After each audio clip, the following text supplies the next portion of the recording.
Business Now is brought to you by the Information Technology Association of America and in part by Sprint, together with Nextel. Stay connected, stay informed. And in cooperation with the Corporation for Public Broadcasting, PBS, and Maryland Public Television.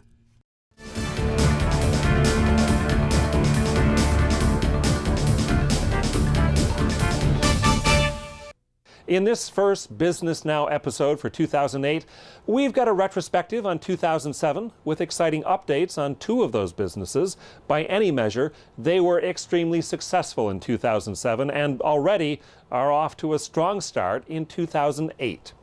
In this IT Money segment, we'll take a more in-depth look at a company which is creating a buzz on Wall Street. We'll hear what some of the speculative stock pros are saying about this potentially interesting IT investment. You've seen their satellite images on sites like Google Earth. In the last 2 years, GeoEye has become the largest publicly traded commercial orbital and aerial imagery company in the world. GeoEye's ascent into the public eye was jump-started by a U.S. policy mandate from President Bush in 2003.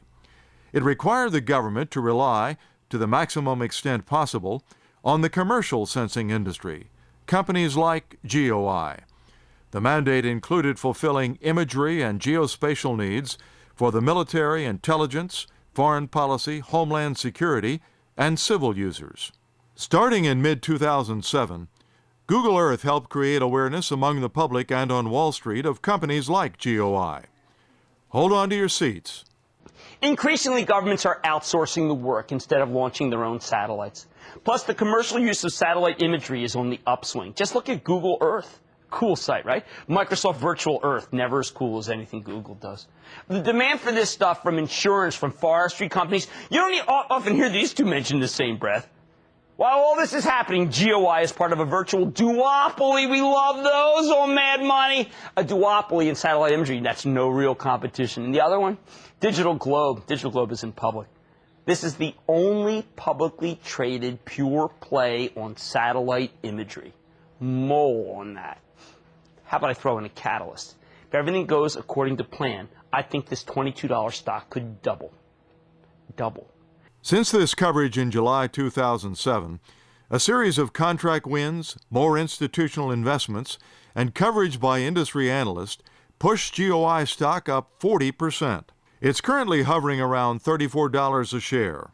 The perceived hazard of a failed satellite launch seems to have lessened as investors understand the industry potential and risk. The president and CEO of GeoEye described his view of the risks on CNBC. Do we have to worry? What are the percentages that are in the industry, and what are your percentages for successful launches? The early part of the industry, Jim, did have some problems, you're right. Okay. But the team that we put together for this satellite is world-class. We got General Dynamics building the satellite. They've got a nearly 100% mission success rate. We've got Boeing doing the launch. They are at 100% success rate. We've got ITT doing the camera. They've got a 100% mission success rate. So we paid up to get a great team, and that's substantially mitigated any of the risks that you had early in the industry. Well, you know, I got to tell you, to me, this is a great spec, and it's going to stay a great spec. According to NASA, the Delta II rocket has a success rate of 100% since 1997.